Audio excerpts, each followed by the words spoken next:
ഈ ഒരു വീഡിയോയിലൂടെ നമ്മൾ WWE ബന്ധപ്പെട്ടിരിക്കുന്ന കാര്യങ്ങളാണ് നോക്കാൻ പോകുന്നത്. സോ അതിലേക്ക് പോകുന്നതിന് മുമ്പ് ഞാൻ എപ്പോഴും പറയാറുള്ള കാര്യമാണ്, നിങ്ങൾ ലൈക്ക് എന്ന് പറയുന്നത് ഭയങ്കര ഇമ്പോർട്ടൻ്റ് ആണ്. 2 സെക്കൻഡ് മാത്രം സമയം മതിയിൽ ഒരു ലൈക്ക് ഒരു സബ്സ്ക്രൈബും ചെയ്യുക. സോ എത്രയും പെട്ടെന്ന് നമ്മൾ 1K സബിലേക്ക് എത്തിക്കുക. അതുപോലെ തന്നെ 100 ഈ ഒരു വീഡിയോയ്ക്ക് 100 ലൈക്കിൻ്റെ ടാർഗറ്റിലേക്ക് എത്തിക്കാനായി ശ്രമിക്കുക. സാഹിത്യ അപ്ഡേറ്റ് എന്ന് പറയുന്നത് റോയൽ റംബിളുമായിട്ട് ബന്ധപ്പെട്ടിരിക്കുന്ന അപ്ഡേറ്റ് ആണ്. അതായത് റോയൽ റംബിൾ 2 ദിവസമാക്കാൻ WWE പ്ലാൻ ചെയ്യുന്നുണ്ട് എന്നാണ് നമുക്കറിയാൻ സാധിക്കുന്നത്. അതായത് അടുത്ത വർഷം നടക്കാൻ പോകുന്ന റോയൽ റംബിളിൻ്റെ കാര്യമാണ് പറയുന്നത്. അത് അടുത്ത വർഷം എന്ന് പറയുമ്പോൾ ഇനി 3-4 മാസത്തോടെ ഉള്ളൂ.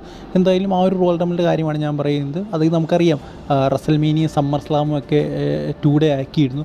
അതുകൊണ്ട് തന്നെ റോയൽ റംബിളും 2 ഡേ ആക്കാനുള്ള പ്ലാനുകളുണ്ട്. സോ റോയൽ റംബിൾ 2 ഡേ ആക്കി കഴിഞ്ഞാൽ എനിക്കൊന്ന് മിക്കവാറും ഒരു നൈറ്റിൽ വുമൻസ് റോയൽ റംബിളും ഉണ്ടായിരിക്കും, മറ്റൊരു നൈറ്റിൽ മെൻസ് റോയൽ റംബിളും ഉണ്ടായിരിക്കും. സോ അങ്ങനെയായിരിക്കാം WWEയുടെ പ്ലാൻ. മെയിനായിട്ടുള്ള കാരണം എന്ന് പറയുന്നത് ടിക്കറ്റ് വിറ്റ് പൈസ മേടിക്കാനുള്ള പ്ലാനാണ് മെയിൻ എന്ന് പറയുന്നത്. കാരണം നമുക്കറിയാം 2 ടിക്കറ്റിനെയും കൂടെ ഒരുമിച്ചൊക്കെ ഓഫറിന് WWE കൊടുക്കാറുണ്ട്. സോ 2 ദിവസവും ഉറപ്പായിട്ടും ആൾ വരും. സോ അതിനുള്ള പ്ലാനാണെന്നാണ് എനിക്ക് തോന്നുന്നത്, കൂടുതൽ പൈസ ഉണ്ടാക്കാനുള്ളത്.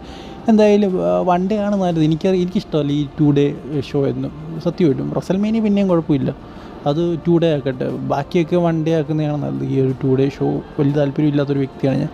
നിങ്ങളുടെ അഭിപ്രായം എന്താണ്? നിങ്ങൾക്ക് ഈ ഒരു 2 ഡേ ഷോസിനോടൊക്കെ താല്പര്യമുണ്ടോ എന്ന് കമൻറ്റ് ബോക്സിൽ പറയുക. അടുത്ത അപ്ഡേറ്റ് എന്ന് പറയുന്നത് സമന്ത ഇർവിനും റിക്കോഷിയുമായിട്ട് ബന്ധപ്പെട്ടുള്ളൊരു അപ്ഡേറ്റ് ആണ്. എന്തായാലും ഇതൊരു 2 അപ്ഡേറ്റ് ആണ്, നമുക്കത് ഒന്നായിട്ട് കവർ ചെയ്യാമെന്ന് വിചാരിക്കുന്നു. എന്തായാലും 2 റിക്കോഷി പറഞ്ഞ തന്നെയാണ്. ഇത് റിക്കോഷിയുടെ ഒരു ഇൻ്റർവ്യൂവിൽ ചോദിച്ചു എന്തുകൊണ്ടാണ് WWE വിട്ട് AEWയിലേക്ക് പോയെന്ന്. അപ്പോൾ അദ്ദേഹം പറഞ്ഞ കാര്യം എന്ന് പറയുന്നത്, ഇത് നമ്മുടെ ഇലൈ ഡ്രഗ്നോവ്, ബ്രോൺ ബ്രേക്കർ, അതുപോലെ തന്നെ കാർമലോ ഹെയ്സ്, ഇവർക്കൊക്കെ നല്ല രീതിയിലുള്ള പുഷ് WWE കൊടുക്കുന്നുണ്ട്. അതുപോലെ എന്നോടിട്ട് മാച്ചിട്ട് അവരെ വിജയിപ്പിക്കുന്നുണ്ട്, എന്നെക്കാട്ടി നല്ല രീതി അവരെ കാണിക്കുന്നുണ്ട്. അതായത് NXT ഇപ്പോൾ അങ്ങോട്ട് വന്നേ ഉള്ളൂ. സോ അവർക്ക് എന്താ പറയുക, എന്നെക്കാട്ടി നല്ല പുഷ് കിട്ടുന്നു. സോ എനിക്ക് തോന്നി ഇവിടെ നിന്നിട്ട് പ്രത്യേകിച്ച് കാര്യമൊന്നുമില്ല. WWE ചെയ്തത് തെറ്റാണെന്ന് ഞാൻ ഒരിക്കലും പറയുന്നില്ല, കാരണം അവരുടെ ബിസിനസ്സാണ്. സോ അതുകൊണ്ട് എനിക്ക് തോന്നി ഇവിടെ നിന്നിട്ട് ഇനിയും കാര്യമില്ല, മൂവ് ഓൺ ചെയ്യുന്നതായിരിക്കും നല്ലത്. കാരണം ഇതുപോലെ തന്നെ മിക്കവാറും കണ്ടിന്യൂ ആയിട്ട് പോകാൻ സാധ്യതയുള്ളൂ. സോ അതുകൊണ്ട് തന്നെയാണ് WWE വിട്ടേന്നാണ് റിക്കോഷ പറയുന്നത്. അതുപോലെ തന്നെ അദ്ദേഹം സമന്ത ഇർവിനെ കുറിച്ച് പറയുന്നുണ്ട്. എന്തുകൊണ്ടാണ് സമന്ത ഇർവിൻ WWE വിട്ടേന്ന് ചോദിച്ചപ്പോൾ അദ്ദേഹം പറഞ്ഞൊരു കാര്യം എന്ന് പറയുന്നത്, നമുക്കെല്ലാവർക്കും അറിയാവുന്ന കാര്യം എന്ന് പറയുന്നത് WWE അതായത് വേറെ ഷോയ്ക്കൊന്നും സമന്തയെ വിടുന്നില്ല എന്ന് പറഞ്ഞിട്ടുള്ള കാര്യമാണ് നമുക്കറിയാവുന്നത്. കാരണം അവർക്ക് പാട്ട് പാടുന്നത് ഭയങ്കര താല്പര്യമുള്ളൊരു വ്യക്തിയാണ്. അതുപോലെ തന്നെ മറ്റ് ഷോസൊക്കെ ആങ്കർ ചെയ്യാൻ താല്പര്യമുള്ള ഒരു വ്യക്തിയാണ്. സോ WWE മാത്രം കാര്യങ്ങളെ WWE ചെയ്യിപ്പിക്കാറുള്ളായിരുന്നു, മറ്റ് ഷോ ഒക്കെ WWE അങ്ങനെ ചെയ്യിപ്പിക്കാറില്ലായിരുന്നു എന്നാണ് പറയുന്നത്. സോ ആ ഒരു സാഹചര്യത്തിലാണ് സമന്ത WWE വിട്ടെന്നാണ് പറഞ്ഞു കേൾക്കുന്നത്.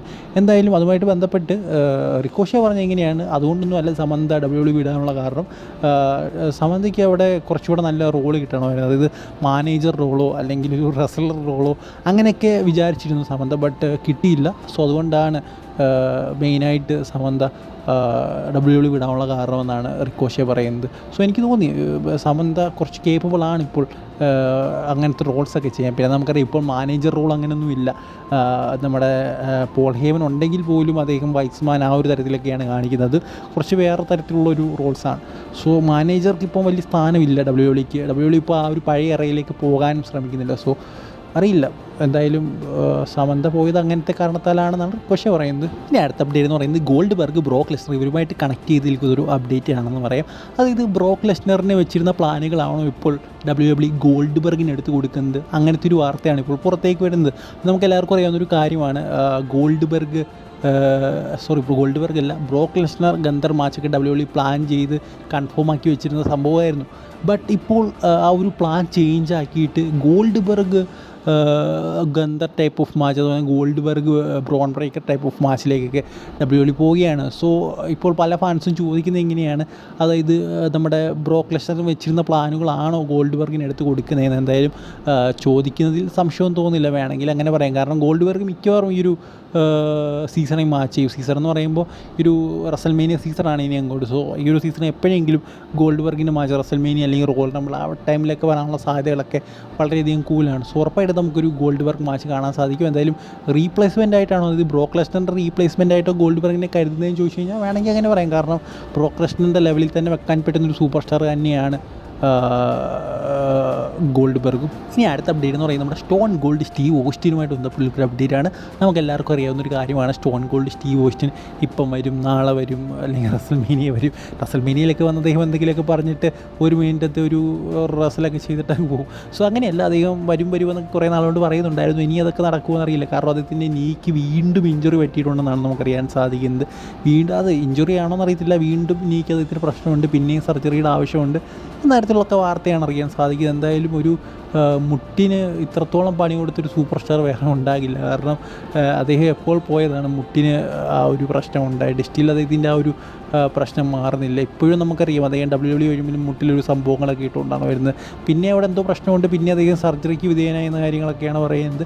എന്തായാലും സ്റ്റോൺ ഗോൾഡ് സ്റ്റീവ് ഓസ്റ്റിനെ പ്രതീക്ഷിക്കേണ്ട എന്ന് തന്നെ പറയണം. എന്തായാലും അദ്ദേഹം ആ ഒരു സമയത്ത് ഏത് ലെവൽ സൂപ്പർ സ്റ്റാർ ആയിരുന്നു, അതായത് 3-4 വർഷമാണെന്ന് തോന്നുന്നു WWE അദ്ദേഹം വർക്ക് ചെയ്ത്, ഒരു 5 വർഷമെങ്കിലും വർക്ക് ചെയ്ത് കാണും. സോ ആ ഒരു സമയത്ത് അദ്ദേഹം ക്രിയേറ്റ് ചെയ്ത ഇമ്പാക്റ്റ് എന്ന് പറയുന്നത് ഭയങ്കര വലുതായിരുന്നു. അത് കഴിഞ്ഞ് അതായത് അദ്ദേഹം അന്ന് ഉണ്ടായിരുന്നെങ്കിൽ ജോൺസിന അതുപോലെ പല സൂപ്പർ സ്റ്റാർ ഈ ഒരു ലെവലിലേക്ക് ഒരിക്കലും പോകില്ല.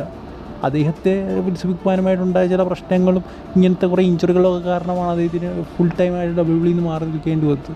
അല്ലെങ്കിൽ ഉറപ്പായിട്ടും സ്റ്റോൺ ഗോൾഡ് സ്റ്റീവ് ഓസ്റ്റിൻ തന്നെയായിരിക്കും ആ ഒരു സമയത്ത് നടക്കാൻ പോകുന്നത്.